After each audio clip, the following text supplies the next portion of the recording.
Hi കൂട്ടുകാരെ, പുതിയൊരു വീഡിയോയിലേക്ക് എല്ലാവർക്കും സ്വാഗതം. അങ്ങനെ ആ ഫോട്ടോ ഉടഞ്ഞതിനെ പറ്റി പിന്നീട് അവിടെ ഒരു സംസാര വിഷയമാവാണ് കേട്ടോ. എല്ലാവരുടെയും ഉള്ളിൽ വലിയ ടെൻഷനാണ്. ഈശ്വര, ഇതിപ്പോൾ എന്താ ഈ ഫോട്ടോ ഉടഞ്ഞത് എന്ന ആ ഒരു പേടി കേട്ടോ. എല്ലാവരും ക്ഷേത്രത്തിലോട്ട് പോകാൻ നിൽക്കുന്ന ആ സമയമാണല്ലോ ഫോട്ടോ ഉടഞ്ഞത്. അപ്പോൾ അതുകൊണ്ട് തന്നെ ഇനിയിപ്പോൾ അതൊരു വിഷയമാക്കണ്ട എന്ന് പറഞ്ഞ് അവിടെ ഒരു സംസാര വിഷയമായി. എല്ലാവരും പോകാൻ നിൽക്കുമ്പോൾ ഉടൻ തന്നെ ചാരു പറയാണ്, എൻ്റെ ബാലമാമേ, ഈ സമയം ക്ഷേത്രത്തിലോട്ട് പോകണ്ട. അത് കേട്ടോടൻ തന്നെ ഈ പറയുന്ന രൗദ്രതി അമ്മയും മകനും കിരണും ഒക്കെ ഞെട്ടിയിട്ടോ.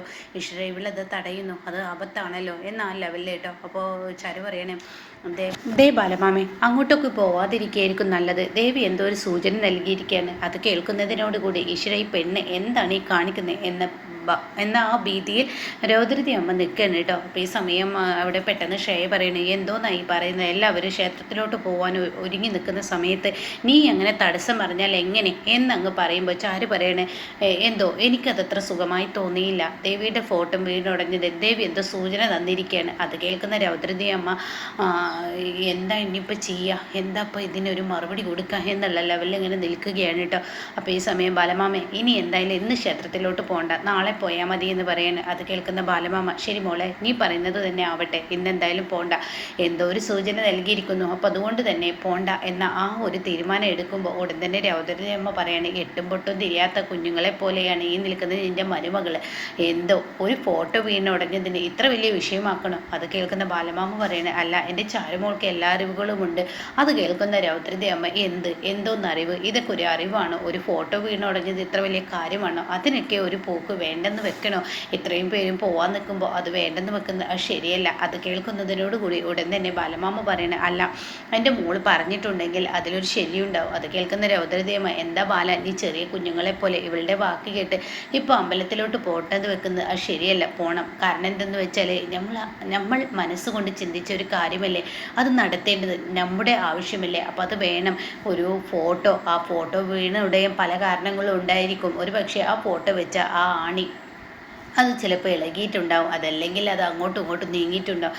അങ്ങനെ എന്തെങ്കിലും കൊണ്ടായിരിക്കാം ഒരു ഫോട്ടോ ഉടഞ്ഞത്. അന്ന് വെച്ചിട്ട് നമ്മൾ പോവാതിരിക്കുന്ന ഒട്ടും ശരിയല്ലല്ലോ എന്നിങ്ങനെ പറയുമ്പോൾ ഉടൻ തന്നെ ചരു പറയണേ, അത് അമ്മ പറഞ്ഞത് ശരിയാണ്, മുത്തശ്ശി പറഞ്ഞതിൽ യാതൊരു തെറ്റുമില്ല. ആണി ഇളകി ഒരു പക്ഷേ ഫോട്ടോ വീണതായിരിക്കും. പക്ഷേ അതിപ്പോൾ നമ്മൾ പോകുന്നതിൻ്റെ 5 മിനിറ്റ് മുന്നേ ആയിക്കൂടെ, അല്ലെങ്കിൽ നമ്മൾ പോയതിന് ശേഷം 5 മിനിറ്റ് ശേഷം ആയിക്കൂടെ. അങ്ങനെ രണ്ടും അല്ലല്ലോ. ഈ വീടിൻ്റെ പടി ഇറങ്ങാൻ നേരം മാത്രം ആ ഒരു സൂചന നൽകിയെങ്കിൽ അത് ദേവിയുടെ സൂചനയാണ്. അത് തട്ടിത്തെറിപ്പിച്ച് അങ്ങ് പോയി കഴിഞ്ഞാൽ അതിന് തിരിച്ചടി എന്തായാലും കിട്ടിയിരിക്കുമെന്ന് പറയുന്നത് കേട്ടോ.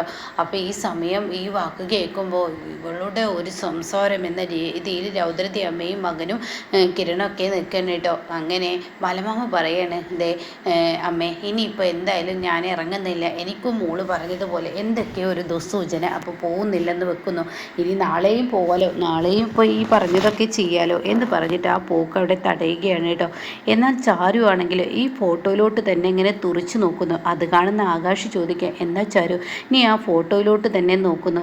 ഒന്നുമില്ല, എന്താണെങ്കിലും നീ എന്നോട് പറയടോ എന്നിങ്ങനെ പറയുമ്പോൾ ഉടൻ തന്നെ പറയണം, എന്തോ എനിക്കിതിൽ എന്തൊക്കെയോ ഒരു പന്തികേട് തോന്നുന്നു. ചില സൂചനകൾ എൻ്റെ മനസ്സിൽ അവിടെ ഇവിടേക്ക് കിടന്ന് അലയടിച്ചും കൊണ്ടിരിക്കുകയാണ്. എന്താ ചാരു നീ പറഞ്ഞു വരുന്നത്? അതെ, ഈ ഫോട്ടോകളുടെ ചില്ലെന്തായാലും ഞാൻ നീക്കം ചെയ്യട്ടെ. അത് വേണ്ട, അതെന്തിനാ നീ ഇപ്പോൾ നീക്കം ചെയ്യുന്നത്? പ്രത്യേകിച്ച് ഇത് നമ്മുടെ ദേവിയുടെ ഫോട്ടോ, അത് അപ്പോഴേക്കപ്പം തന്നെ അത് ഫ്രെയിം ചെയ്ത് കൊണ്ടുവരികയും വേണം. മാത്രമല്ല അവിടെ പൂജാമുറിയിൽ പൊട്ടിക്കിടക്കുന്ന കുപ്പിച്ചില്ലുകൾ ഞാൻ മാറ്റട്ടെ. അത് കേട്ട ഉടൻ തന്നെ, എന്തൊക്കെയാണ് ചാരു നീ പറയുന്നത്, ഒന്ന് അവിടെ നിന്നേ എന്ന് പറഞ്ഞിട്ട് ആകാശ് പൂജാമുറിയിലോട്ട് ചാരുവിൻ്റെ കൂടെ പോകുമ്പോൾ ചാരു അത് നീക്കം ചെയ്യുമ്പോൾ ഉടൻ തന്നെ ആകാശ് പറയണേ, ഇതെന്തിനാ നീ നീക്കം ചെയ്യുന്നത്? ഇത് നീക്കം ചെയ്തില്ലെങ്കിൽ അത് ആപത്താണ്, ആരുടെയെങ്കിലും കാലിൽ തിറക്കും. ചില കാര്യങ്ങൾ എന്തെങ്കിലും മനസ്സിൽ വീണ് കഴിഞ്ഞാൽ അത് അപ്പോഴേക്കപ്പം തന്നെ നീക്കം ചെയ്യണം എൻ്റെ ആകാശേട്ട, എന്നെങ്കിലാണ് അതിന് അർത്ഥം കിട്ടുള്ളൂ. നീ എന്തൊക്കെയോ എവിടേക്കോ തൊടാതെ സംസാരിക്കുന്നു, എനിക്കൊന്നും മനസ്സിലാവുന്നില്ല. ഞാൻ എല്ലാം മനസ്സിലാക്കി തരാം, ഞാനൊന്ന് പോയി വരട്ടെ എന്ന് പറഞ്ഞിട്ട് ചാരു പോവുകയാണ് കേട്ടോ. പിന്നീട് ചാരു കുറച്ച് ദൂരം നടന്നതിന് ശേഷം ആരെയും വെയിറ്റ് ചെയ്യുന്നു. ആ സമയം അമൃത അങ്ങോട്ടേക്ക് വരുന്നു. അപ്പോൾ അമൃത ചോദിക്കുക, എന്താ ചാരു നീ എന്താ പറഞ്ഞു വരുന്നത്? എന്തോ എനിക്ക് എന്തൊക്കെ മൊത്തത്തിലൊരു പന്തികേട്. എന്ത് പന്തികേട്? എൻ്റെ മനസ്സിൽ ആരോ എന്നോട് എന്തൊക്കെയോ പറയുന്നത് പോലെ, പല സൂചനകൾ എനിക്ക് തരുന്നത് പോലെ, ദേവിയിൽ നിന്ന് കിട്ടുന്നത് പോലെ. എന്തപ്പം നിനക്ക് പ്രശ്നം? അതെ, അന്ന് നമുക്ക് ആ മുല്ലപ്പൂ തന്ന ആ കുട്ടിയില്ലേ, ആ കുട്ടിയെ എനിക്ക് കാണണം. അതെന്തപ്പോൾ ആ കുട്ടിയെ കാണാൻ കാരണം? ആ കുട്ടി എനിക്ക് മുല്ലപ്പൂ തന്നു. പിന്നീട് ആ കുട്ടി എന്നോട് പറഞ്ഞു പിറ്റേ ദിവസം ആ മുല്ലപ്പൂ ഫ്രഷായി നിൽക്കുമെന്ന്. അത് സംഭവിച്ചു. എന്തൊക്കെയാണ് നീ പറയുന്നത് ചാരു? അതെ, അത് സംഭവിച്ചു. അതിനുശേഷം എൻ്റെ ബാലമാമക്ക് ഒരു അപകടം വരുമെന്നുള്ള സൂചന ദേവി എനിക്ക് കാണിച്ചു തന്നു. പിന്നീട് ഒരു കുട്ടി വന്ന് നാരങ്ങ ബാലമാമയുടെ പോക്കറ്റിലുണ്ടെന്ന് പറയും. അതിനുശേഷം ഞാൻ ആ സ്വപ്നം കണ്ട് അലറി വിളിച്ചു. ബാലമാമക്ക് അപകടം പറ്റുന്നത് പേടിച്ച് ഞാൻ അലറി വിളിച്ചപ്പോൾ ഈ പറയുന്ന എൻ്റെ സ്വപ്നത്തിൽ കുറേ പൂക്കളും അതിന് മുകളിൽ മുല്ലപ്പൂവും നാരങ്ങ ഇരിക്കുന്ന ആ സ്വപ്നം ഞാൻ കണ്ടു. പക്ഷേ ആ സ്വപ്നം കണ്ടതുപോലെ ബാലമാമയോട് അക്കാര്യങ്ങളൊക്കെ ആ കുട്ടി പറഞ്ഞു. അപ്പോൾ എവിടേക്കോ ഒരു പൊരുത്തക്കേടില്ലേ? എനിക്കെന്തോ ആ കുട്ടിക്ക് എന്തോ ഒരു ദിവ്യശക്തി ഉള്ളതുപോലെ. അപ്പോൾ എൻ്റെ കുടുംബത്തിന് എന്തോ വരാനിരിക്കുന്നു. ആ ആപത്തുകളെല്ലാം തട്ടി നീക്കാൻ ആ കുട്ടി കാരണമാകുന്നു. ആ കുട്ടിയൊന്ന് കാണണം. എന്തൊക്കെയാണ് നീ പറയുന്നത് ചാരു? അതെ, അമൃതേച്ചി വന്നേ എന്ന് പറഞ്ഞ് അവർ രണ്ടായിരും ആ മുല്ലപ്പൂ വാങ്ങിച്ച സ്ഥലത്തോട്ട് എത്തുകയാണ് കേട്ടോ. അങ്ങനെ അമൃതയും ചാരുവും കൂടി ആ കുഞ്ഞിനെ തിരക്കി ആ മുല്ലപ്പൂ വാങ്ങിച്ച സ്ഥലത്തോട്ട് എത്തുമ്പോൾ അവിടെ ആ കുഞ്ഞിനെ കാണുന്നില്ല. അവർ രണ്ടുപേരും കൂടി ആ 4 ഭാഗത്തോട്ട് നോക്കുമ്പോൾ അവിടെ എങ്ങും കാണുന്നില്ല. പിന്നീട് അവിടെ ഒരു ചേച്ചി നിൽക്കുന്നുണ്ട്, ഒരു ചായക്കട നടത്തുന്ന ചേച്ചി. ആ ചേച്ചിയോട് ചെന്ന് ചോദിക്കുകയാണ്, ചേച്ചി ഇവിടെ ഒരു മുല്ലപ്പൂ നിൽക്കുന്ന ഒരു കുട്ടി ഉണ്ടായിരുന്നല്ലോ, അവളെ കണ്ടോ? എന്താ കുട്ടി നിങ്ങളീ പറയുന്നത്? ഇത്രയും കാലത്തിനിടയ്ക്ക് ഇവിടെ ഒരു മുല്ലപ്പൂ കച്ചവടം ഒരു കുട്ടി നടത്തുന്നത് ഞാൻ കണ്ടിട്ടില്ല ചേച്ചി. ഞങ്ങൾ കഴിഞ്ഞ തവണ വാങ്ങിയതാണ്, അത് നിങ്ങൾക്ക് തെറ്റുപറ്റിയതാവാം. അതെന്താ ചേച്ചി അങ്ങനെ ഉറപ്പിച്ച് പറയുന്നത്? അതെ, ഞാൻ എൻ്റെ കുഞ്ഞുനാൾ മുതൽ എൻ്റെ അച്ഛനും എൻ്റെ അച്ഛന് ശേഷം ഞാനും ഒക്കെയായി നടത്തുന്ന കടയാണ്. ഈ കടയുടെ മുന്നിൽ ഇങ്ങനെ ഒരു കച്ചവടം ഇന്നേ വരെ കണ്ടിട്ടില്ല എന്ന് പറയുന്നു കേട്ടോ. അങ്ങനെ ഈ വാക്കുകൾ അങ്ങ് കേൾക്കുമ്പോൾ അവർക്കിടയിൽ വലിയൊരു ടെൻഷൻ തന്നെ ആവുകയാണ്. പിന്നീട് അവരൊന്നും നോക്കില്ല, അവരവിടെ നിന്ന് പോവുകയാണ്.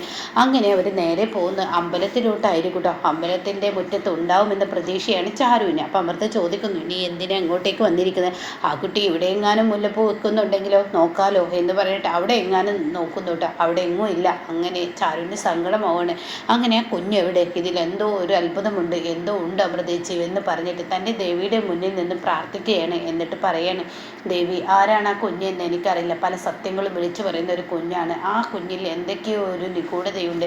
എനിക്കെന്തോ എൻ്റെ മനസ്സിൽ അങ്ങനെ തോന്നുന്നു. ആ കുട്ടി ഇനിയിപ്പോൾ ദേവി മുന്നിലോട്ട് അയച്ചതാണോ എന്നൊക്കെ പറഞ്ഞിട്ട് അവിടുത്തെ സിന്ദൂരം എടുത്ത് തൻ്റെ നെറ്റിയിൽ ചാർത്തി എനിക്കിതിനൊരു അടയാളം കാണിച്ചു തരണേ, ആ കുഞ്ഞിനെ എൻ്റെ കൺമുന്നിൽ കാണിച്ചു തരണേ എന്നൊക്കെ പറയുമ്പോൾ ദേവി വരികയാണ് കേട്ടോ. ആ കുഞ്ഞ് വീണ്ടും ചാരുവിൻ്റെ മുന്നിൽ വരികയാണ്. അതായത് ചാരു നിർത്തിയിട്ടിരിക്കുന്ന ആ ബൈക്കിലോട്ട് വരികയാണ്. പിന്നീട് അവിടെ പൂക്കച്ചവടം ചെയ്യുന്ന ആ ഒരു സീന് തന്നെ. അപ്പോൾ ആ സമയം ഇവർ പുറത്തിറങ്ങുമ്പോൾ ആ കുഞ്ഞിനെ കാണാണ്. ഇതാ കുഞ്ഞ് എന്ന് അമൃതേച്ചി പറയുന്നു. അങ്ങനെ അമൃത ദേഷ്യത്തോടു കൂടി ആ കുഞ്ഞിനോട് ചോദിക്കാൻ, നിന്നെ തിരഞ്ഞ് എത്ര നേരമായി ഞാൻ നടക്കുന്നത്? അതിന് ഞാനുള്ളിടത്ത് വന്നാലല്ലേ നിങ്ങൾക്ക് എന്നെ കാണാൻ പറ്റത്തുള്ളൂ. ഞാനില്ലാത്ത സ്ഥലത്ത് പോയി നിങ്ങൾ എന്നെ തിരഞ്ഞ് എങ്ങനെ കാണാൻ പറ്റും? അത് കേൾക്കുന്ന അമൃത ഒന്ന് ഞെട്ടിട്ടോ. ഇതേ സമയം ചാരു പറയാണ്, അല്ല എവിടെയാണ് കുട്ടി നിൻ്റെ വീട്? നീ എവിടെയാണ്? നിന്നെ തിരക്കി ഒരുപാടായി. നീ അന്ന് ഞങ്ങളോട് ഇങ്ങനെ പറഞ്ഞില്ലേ, അത് സത്യമായി. ഞാനുള്ളതുപോലെ പറഞ്ഞു, അതിലെന്താ പ്രശ്നം? അല്ല നിൻ്റെ വീട് എവിടെയാണ്? ഈ അമ്പലത്തിന് പിറകിലാണ് നിൻ്റെ വീട്. നിനക്ക് അച്ഛനും അമ്മയും ഒക്കെ ഉണ്ടോ? ഇല്ല, എനിക്ക് ആരുമില്ല, അച്ഛനില്ല, അമ്മയില്ല, ആരുമില്ല.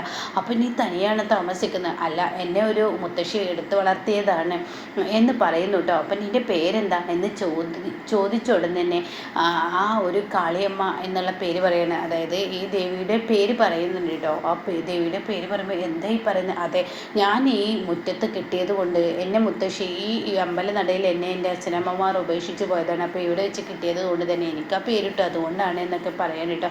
അങ്ങനെ മുല്ലപ്പൂ നിങ്ങളുടെ തലയിലില്ലല്ലോ, ഇത് വാങ്ങിച്ചോളൂ എന്ന് പറയുമ്പോൾ ഉടൻ തന്നെ അമൃത പറയാ, പണത്തിന് വേണ്ടിയായിരിക്കില്ലേ, ഞങ്ങളുടെ കയ്യിൽ പണമില്ല എന്ന് പറയണേ. അത് കേട്ട ഉടൻ തന്നെ, എനിക്ക് തന്നില്ലെങ്കിലും പിന്നെ തന്നാൽ മതി, ഇപ്പം തരണം എന്ന് നിർബന്ധമൊന്നുമില്ല, എപ്പോഴും മുല്ലപ്പൂ ചൂടി നടക്കണം എന്നൊരു നിർബന്ധം എന്നിലുണ്ട്, അതുകൊണ്ട് പറഞ്ഞതാ എന്നിങ്ങനെ ആ ദേവി ഇവരുടെ മുന്നിൽ അങ്ങ് പറയുമ്പോൾ ഇവർ ആ മുല്ലപ്പൂ വാങ്ങിയതിന് ശേഷം ഞങ്ങളുടെ കയ്യിലുള്ള പണം ഇതാ എന്ന് പറഞ്ഞ് ചാരു കൊടുക്കുന്നുണ്ട് കേട്ടോ. അങ്ങനെ അവിടെ നിന്ന് ചാരുവിൻ്റെ സംശയം നീക്കി ചാരു പോവുകയാണ് കേട്ടോ. അപ്പോൾ ഇങ്ങനെയൊക്കെയുള്ളൊരു സീനാണ് ഇനി വരാനിരിക്കുന്നത്.